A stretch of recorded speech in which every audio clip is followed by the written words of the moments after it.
नमस्कार, आप देख रहे हैं केसी समाचार। अमृतपुर विधानसभा की तहसील अमृतपुर में आवारा गौवंशों से परेशान ग्रामीण किसानों ने हजारों गौवंशों को घेरकर अमृतपुर तहसील में बंद कर दिया था। बंद करने के चलते वहां से हटने का नाम नहीं रहे, जिसके बाद पुलिस ने उन किसानों के ऊपर जिनकी फसलें बर्बाद हुई, जिन्होंने गौवंश ले जाके तहसील में बंद किए, तो उनके ऊपर लाठीचार्ज, लात घूंसों से पिटाई कर दी। इस घटनाक्रम होने के बाद में अब बीजेपी को तो स्थानीय नेता उनको घेरने का काम अब यहाँ के कांग्रेस और समाजवादी पार्टी के नेता कर रहे हैं। तो आइए हम बात करेंगे कांग्रेस नेता शुभम तिवारी एडवोकेट से। सुनिए उनकी जुबानी। आप क्या है आखिर कांग्रेस प्रत्याशी रहे हैं, के लिए पूरा आज प्रदर्शन किसानों का जो आंदोलन चल रहा है उसके बारे में आप क्या कहना चाहेंगे?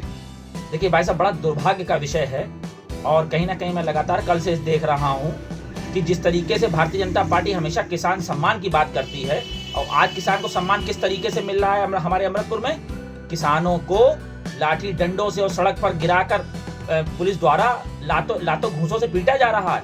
यही किसान सम्मान हो रहा है। बड़ा दुर्भाग्य है साहब कि जो पार्टी गाय गंगा की राजनीति करती है वो कहीं ना कहीं अन्ना मवेशियों के नाम पर एक बड़ा घोटाला करने वालों का साथ दे रही है। मैं पूछता हूँ, आखिर इतने अन्ना मवेशी कहाँ से आ गए? क्या सरकार को और वर्तमान जनप्रतिनिधि को ये नहीं मालूम है किसान को ऐसी कौन सी तकलीफ हुई कि जो किसानों ने अन्ना मवेशियों को तहसील तक पहुंचाने के लिए मजबूर होना पड़ा? इस बात के लिए जनप्रतिनिधि और वर्तमान वहां का जो प्रशासन है वो जिम्मेदार है, क्योंकि गौशालाओं की स्थिति सिर्फ कागजों में है। बाकी गौशालाओं के नाम पर जो जिम्मेदार लोग हैं वो कहीं ना कहीं एक बड़ा भ्रष्टाचार, एक घोटाला किए हुए हैं। क्योंकि जहां तक मेरे संज्ञान में है, किसी भी गौशाला में गायों के रखरखाव के लिए और खाने पीने के लिए कोई व्यवस्था नहीं है।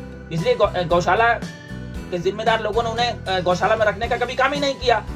जब गौशाला में जब गाय है ही नहीं, वो सब गाय जो है किसानों के खेतों को बर्बाद कर रही हैं, और जब किसान आवाज उठा रहा है तो वो गुनहगार है, उस पर लाठी चलाई जा रही है।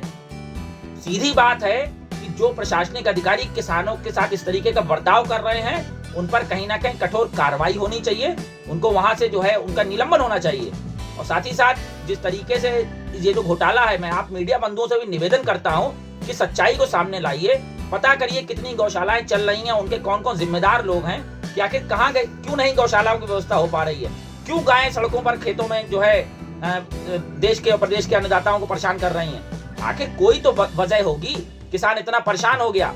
मेरा सीधा मानना है कि गौशालाओं की आड़ में, जनप्रतिनिधि की जानकारी में ये कहीं ना कहीं एक बड़ा जो है घोटाला हो रहा है। जो भारतीय जनता पार्टी की सरकार है साहब, ये कहीं पर भी जो है अवसर छोड़ते नहीं है, और उसी का आज खामियाजा अमृतपुर का किसान भुगत रहा है।